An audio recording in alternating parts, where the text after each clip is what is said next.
Mga ka-Serene, ready na ba kayo sa isang kwentong hindi basta-basta? Isang kwentong puno ng landi, ligaya, at isang plot twist na hindi nyo aakalain. May mga babae na nangangarap ng sugar daddy. Pero paano kung ang sugar daddy, siya pala, ang may hanap ng sugar mommy? Ngayong gabi, isang kakaibang kwento ng pag-ibig, kasunduan, at isang relasyon na hindi mo alam kung sino ang tunay na lamang. Isang kwento mula kay Raiza, na nagpunta lang ng Baguio para mag-relax. Pero umuwi na may isang bagay na hindi niya inakala. Isang sugar daddy na siya mismo ang sumustento.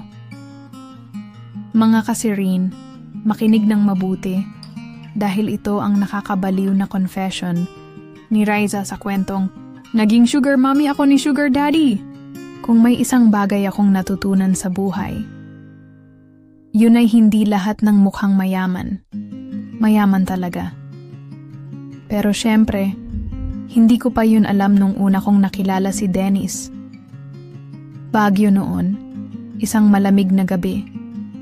Pero hindi ko ramdam ang lamig dahil nasa loob ako ng isang cafe na may dim light. Sakto lang para sa mga gustong magmukhang mysterious habang nagkakape. Kailangan ko lang ng konting break. Sawa na ako sa stress sa trabaho, sa paulit-ulit na routine, sa pressure ng pagiging independent woman na kailangang laging may plano sa buhay. Habang inistir ko yung flat white ko, napansin ko siya sa kabilang table. Isang lalaking nasa early 40s siguro, neatly dressed, may sophisticated na aura. Hindi siya yung tipong corporate guy na stiff at masyadong formal. More like relaxed, pero may dating. Yung tipong confident pero hindi trying hard. Yung tipo ng lalaki na hindi mo iisipin na mamomroblema sa pera. Napatingin siya sa akin. Ngumiti. Napangiti rin ako ng bahagya. Hindi dahil sa landi. Pero dahil naisip kong baka interesting siyang kausap. Sa dami ng lalaking nagtatangkang manligaw sa Tinder na puro, "Hi po, musta?" Ang pambungad, refreshing makakita ng isang lalaki na parang hindi kailangan mag-effort para maging charming.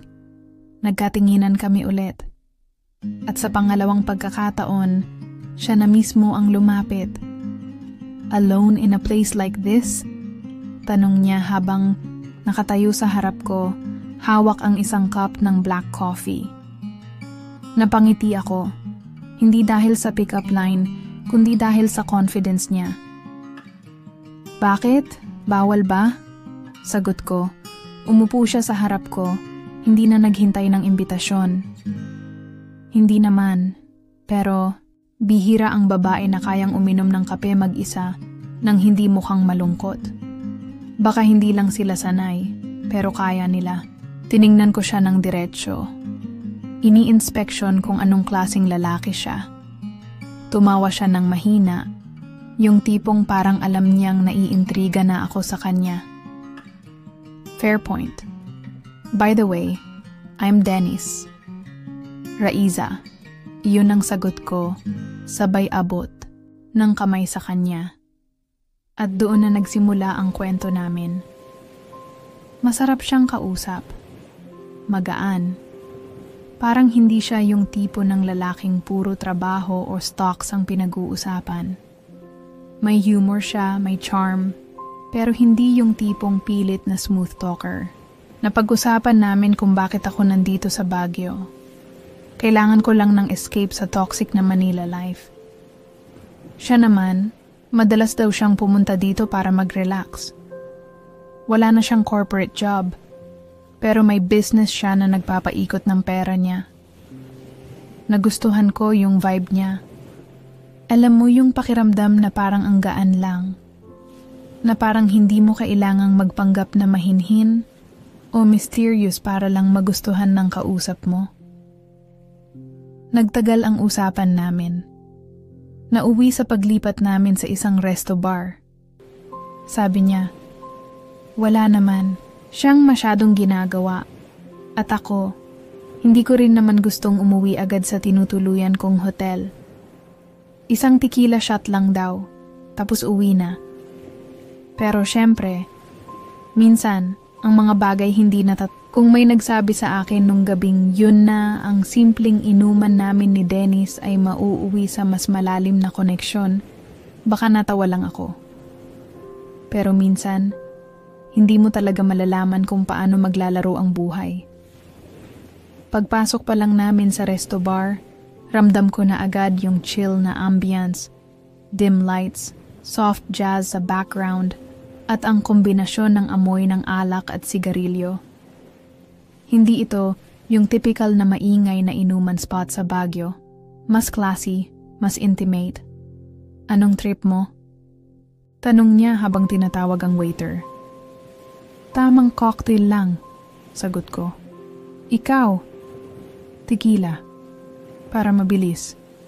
Napatawa ako. Mukhang may balak kayatang malasing, ha? Ngumiti siya.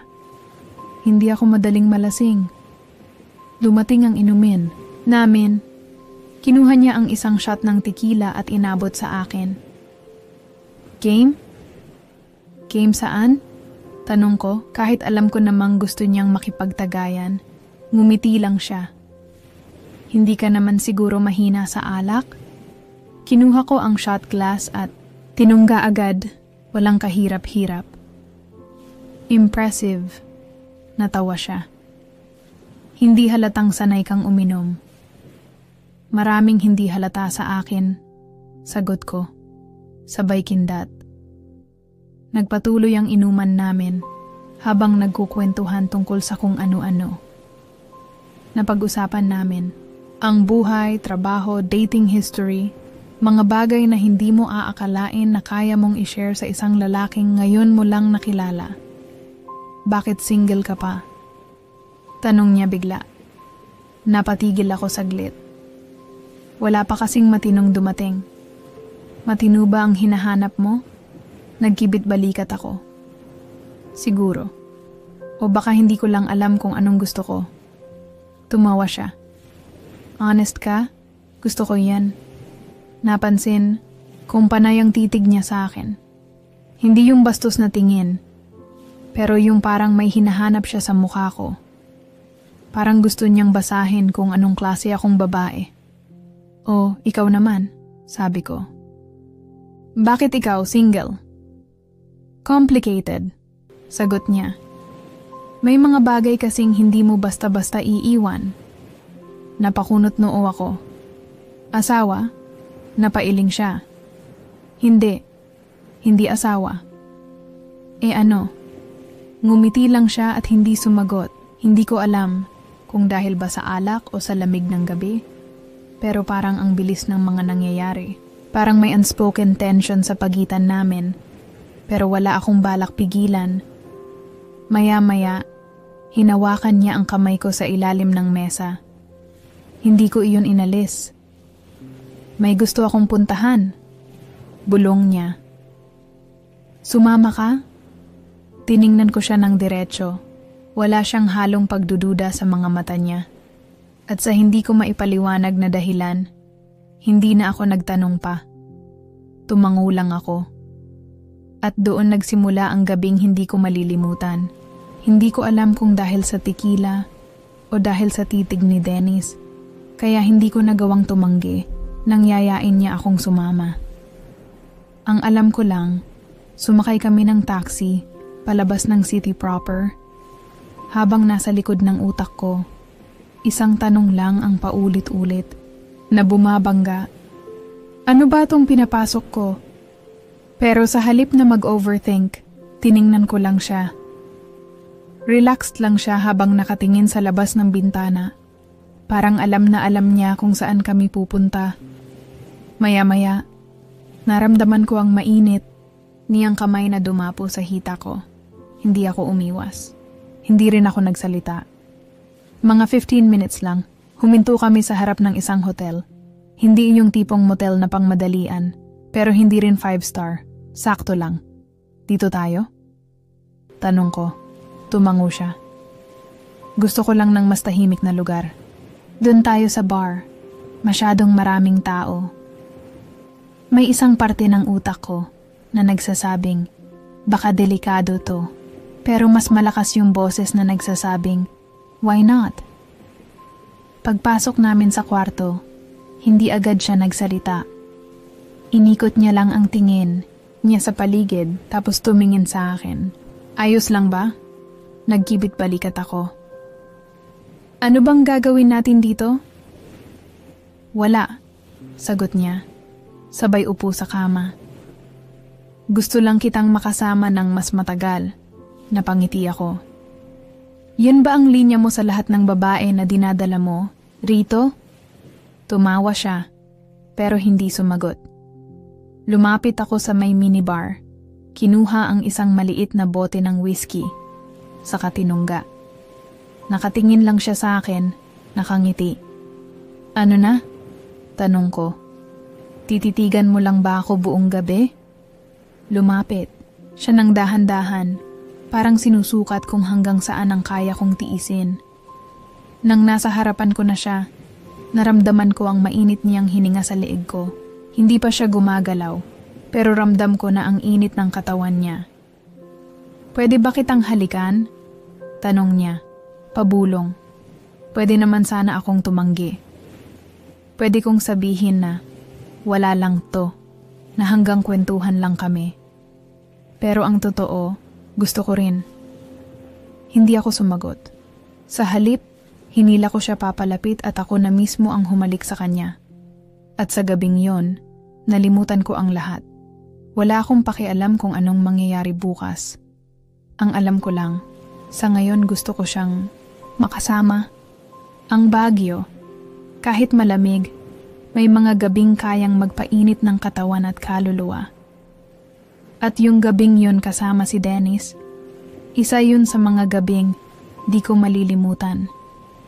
Pagkagising ko, ramdam ko agad yung bigat ng ulo ko. Hindi dahil sa pagsisisi, pero dahil sa tama ng alak.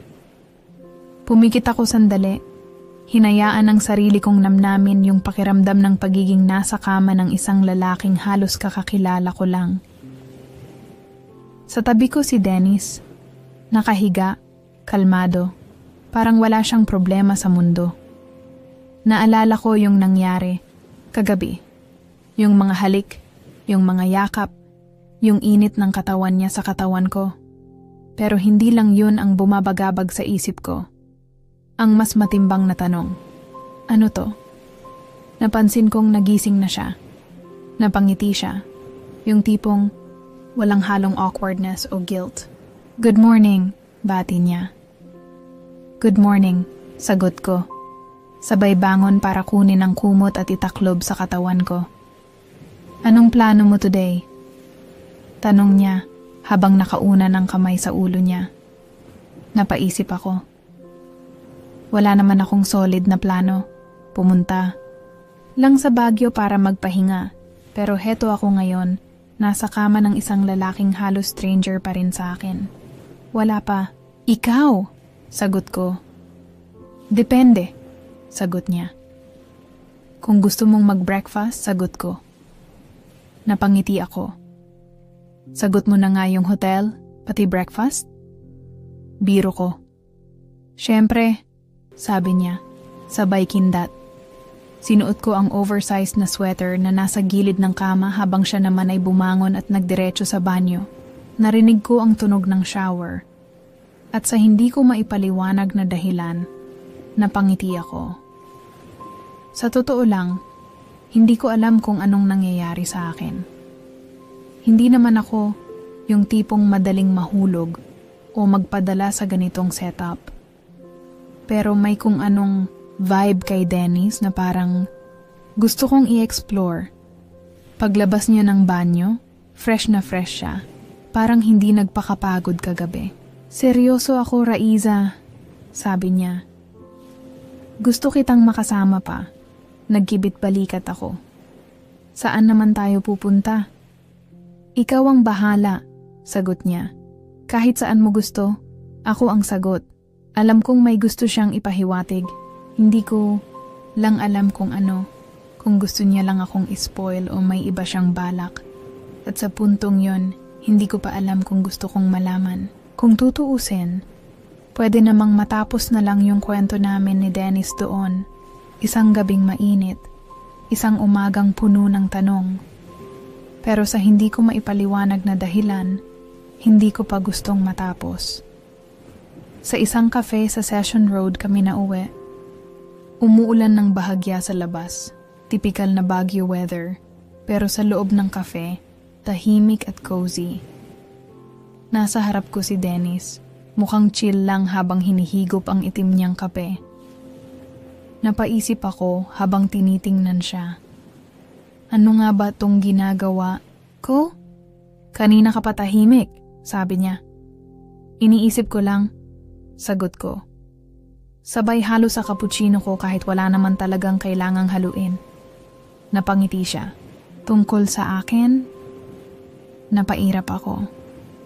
Feeling. Pero totoo. Tumawa siya ng mahina. Sige, itanong mo na.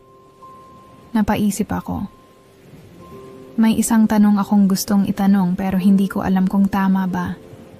Pero sige na nga. Ano bang hanap mo? Dennis? Napatingin siya sa akin. Parang hindi niya ine-expect na diretso ko siyang tatanungin. Pero imbes na magulat, ngumiti lang siya. Ikaw? Sagot niya. Hindi ko alam. Pag-amin ko. Pero ayoko nang walang kasiguraduhan. Tahimik siya saglit. Maya-maya, nagsalita na rin siya. Ayokong paasahin ka, Riza. Hindi ako yung tipong boyfriend material. Napangiti ako ng mapait. So ano ka? Huminga siya ng malalim. Parang may gusto siyang sabihin, pero hindi niya alam kung paano sisimulan. Sabihin na lang nating, sanay akong nagbibigay, hindi tumatanggap. Nagtama ang mga mata namin. At doon ko na-realize kung ano ang ibig niyang sabihin. Si Dennis hindi naghahanap ng girlfriend.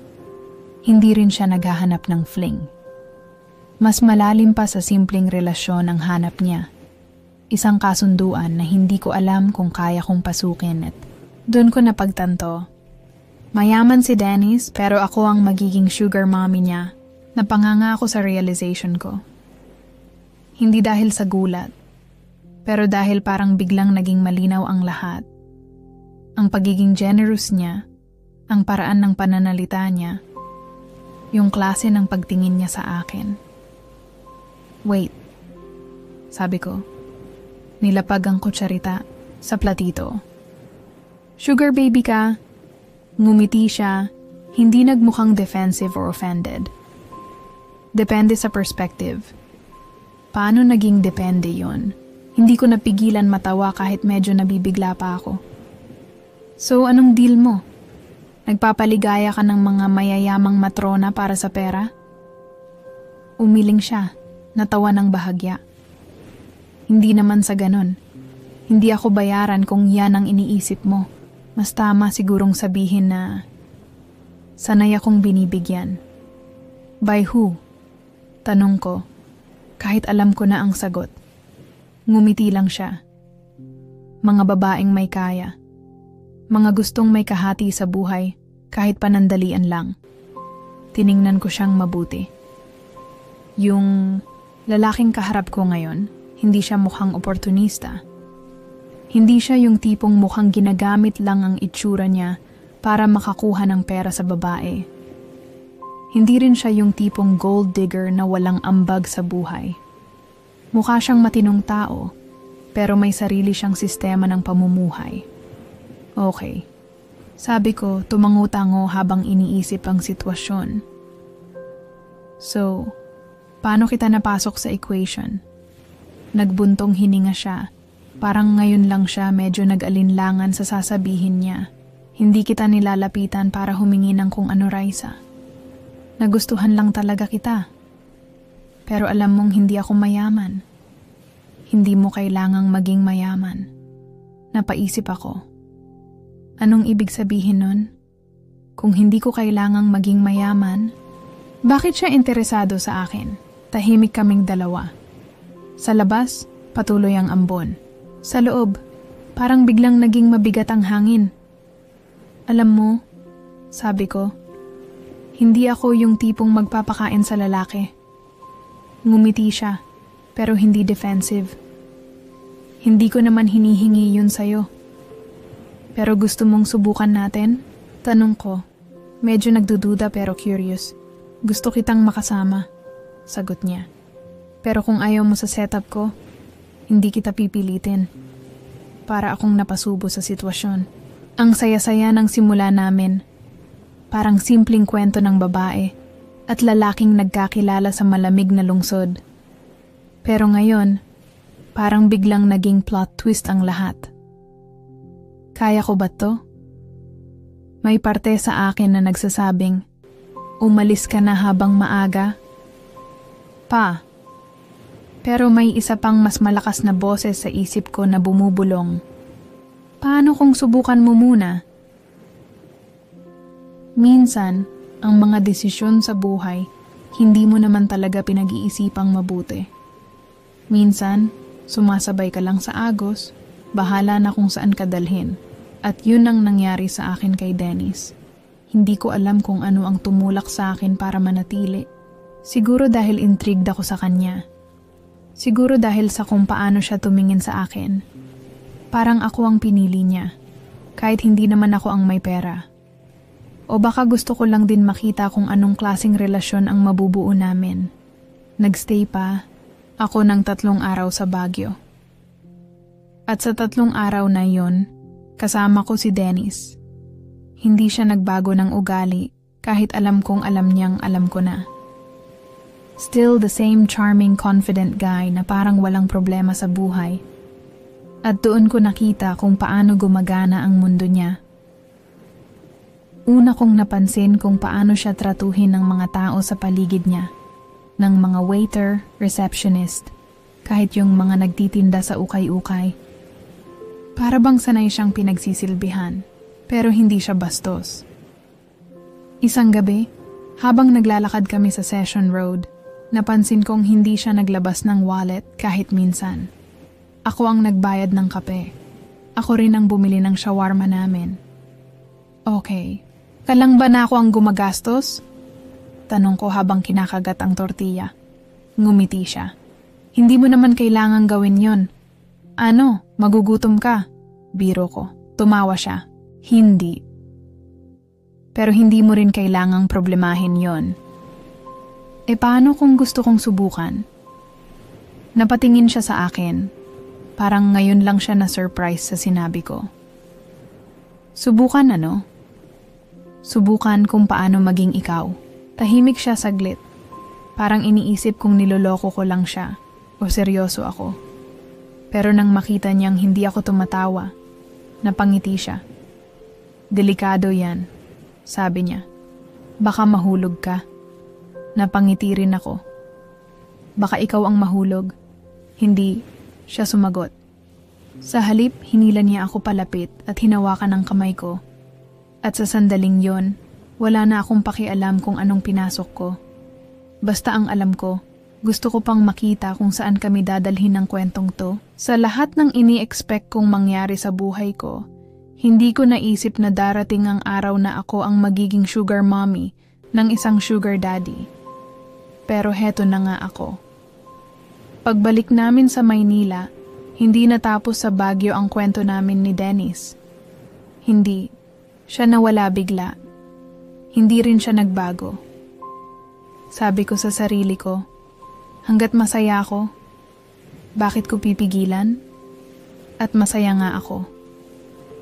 Minsan, nagkita kami sa isang rooftop bar sa Makati. Naka-leather jacket siya. Parang laging handang i-charm kahit sinong babae sa paligid. Pero ako lang ang kasama niya. Habang tinutungga ko ang cocktail ko, napansin kong hindi pa siya umorder. Wala ka bang iinumin? Tanong ko. Wala muna, sagot niya. Hindi rin ako gutom. Napangiti ako. So ako lang talaga ang gagastos. Ngayong gabi, nagkibit balikat siya. Kung gusto mo, At alam mo ang pinaka-weird? Hindi ako na-offend. Hindi ako na-turn off. Hindi ako nabwisit sa fact na ako ang gumagastos para sa isang lalaki. Kasi sa totoo lang, hindi naman niya ako inuutosan. Hindi niya ako hinihingan. Wala siyang sinasabi, pero nandun lang siya, willing tanggapin kung anong ibibigay ko. At doon ko na-realize kung gaano kaibang klase ang relasyon namin. Sanay akong babae ang binibigyan, sinusuyo, sinusuportahan. Pero kay Dennis, baliktad. Parang ako ang may hawak ng kontrol. Pero at the same time, alam kong siya pa rin ang may kapangyarihang gawing masaya o malungkot ang gabi ko. Bakit hindi ka na lang maghanap ng ibang babae? Bigla kong naitanong. Mas may kaya. Mas willing bigyan ka ng lahat. Tumingin siya sa akin. Seryoso. Kasi ikaw ang gusto ko. Tahimik ako. Pero, dagdag niya, kung gusto mo nang umatras, hindi kita pipigilan. At yun ang pinakamalaking tanong. Gusto ko na bang umatras? O gusto ko pang ituloy ito hanggang sa marating namin ang dulo? Sa isip ko, baka kaya ako, nandito pa rin, kasi gusto kong malaman kung sino ang unang susuko, ako o siya. Sa lahat ng ini-expect kong mangyari sa buhay ko, hindi ko naisip na darating ang araw na ako ang magiging sugar mommy ng isang sugar daddy. Pero heto na nga ako. Pagbalik namin sa Maynila, hindi natapos sa Baguio ang kwento namin ni Dennis. Hindi siya nawala bigla, hindi rin siya nagbago. Sabi ko sa sarili ko, hanggat masaya ako, bakit ko pipigilan at masaya nga ako. Minsan nagkita kami sa isang rooftop bar sa Makati. Naka-leather jacket siya, parang laging handang i-charm kahit sinong babae sa paligid, pero ako lang ang kasama niya. Habang tinutungga ko ang cocktail ko, napansin kong hindi pa siya umorder. Wala ka bang iinumin? Tanong ko. Wala muna, sagot niya. Hindi rin ako gutom. Napangiti ako. So ako lang talaga ang gagastos. Ngayong gabi, nagkibit balikat siya. Kung gusto mo, at alam mo ang pinaka-weird, hindi ako na-offend. Hindi ako na-turn off. Hindi ako nabwisit sa fact na ako ang gumagastos para sa isang lalaki. Kasi sa totoo lang, hindi naman niya ako inuutosan. Hindi niya ako hinihingan. Wala siyang sinasabi. Pero nandun lang siya, willing tanggapin kung anong ibibigay ko. At doon ko na-realize kung gaano kaibang klase ang relasyon namin. Sanay akong babae ang binibigyan, sinusuyo, sinusuportahan. Pero, kay Dennis, baliktad. Parang ako ang may hawak ng kontrol. Pero at the same time, alam kong siya pa rin ang may kapangyarihang gawing masaya o malungkot ang gabi ko. Bakit hindi ka na lang maghanap ng ibang babae? Bigla kong naitanong. Mas may kaya. Mas willing bigyan ka ng lahat. Tumingin siya sa akin. Seryoso. Kasi ikaw ang gusto ko. Tahimik ako. Pero, dagdag niya, kung gusto mo nang umatras, hindi kita pipigilan. At yon ang pinakamalaking tanong. Gusto ko na bang umatras? O gusto ko pang ituloy ito hanggang sa marating namin ang dulo? Sa isip ko, baka kaya ako, nandito pa rin. Kasi gusto kong malaman kung sino ang unang susuko, ako o siya. Mga kasirin, grabe tong kwentong to. Sino ang mag-aakalang may sugar daddy na siya pa pala ang gustong alagaan?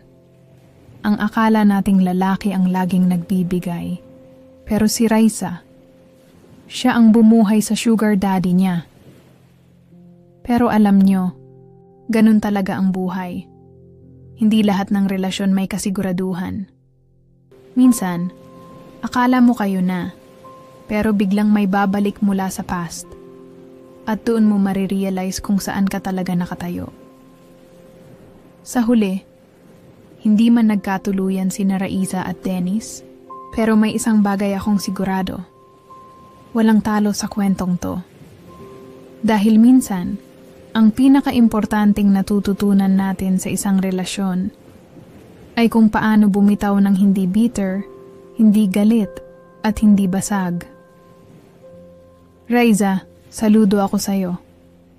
At para sa lahat ng nakikinig ngayong gabi, mga kasirin, anong masasabi niyo sa kwento ni Raiza?